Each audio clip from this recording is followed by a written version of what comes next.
I was going over our Christmas tree lights as I put them up, and every year I do an inspection on them, and I started finding some issues with these. They were very cheap, and I'll show you some other problems things that just indicate that the lights aren't very good, and you really should stay away from them. You should go with something that's like UL listed, or some laboratory has tested the lights, because these are the kind of problems you can have.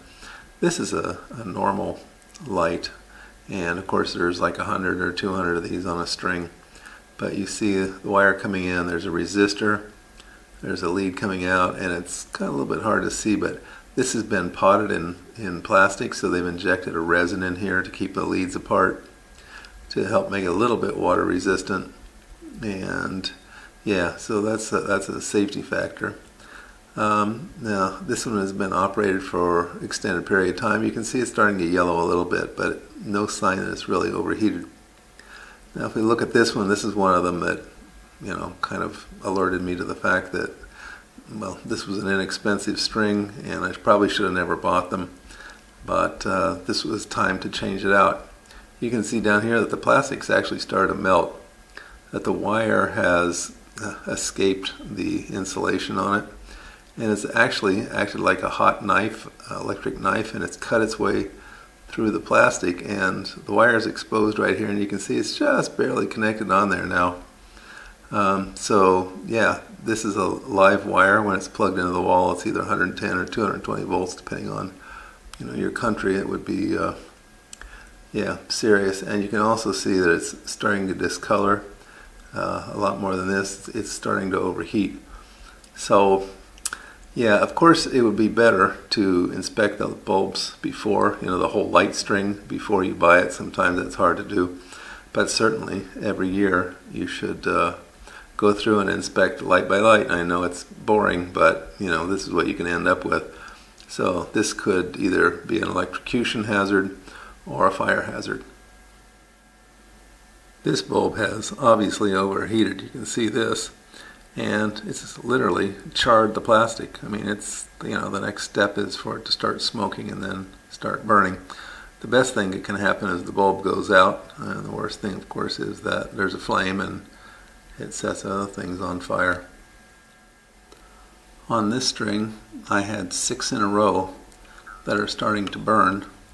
Now, obviously, you won't see this when you're buying new lights, but this is why you want to inspect your light strings every year before you put them up, because these were going bad, and this is another reason why you want to buy quality lights that are certified by some laboratory, because these inexpensive ones they're just not worth it. They're just too big of a hazard. This is the plug, and it was never any good. I mean, you can see that it's just very flimsy metal, and the other thing is it's very thin metal, such that when it goes into the socket, it doesn't make a firm connection inside the socket, and just wiggling these would cause the lights to go on and off, which could create arcing, and arcing, of course, is bad because it can start fires. If we compare it to a good quality socket like this, you can see that the metal's much thicker, and there's no way I can bend those with my fingers. I mean, just like that, no, can't do it. So yeah, this represents at best just low quality, something that's not going to last, and at worst case the arcing could create a fire hazard.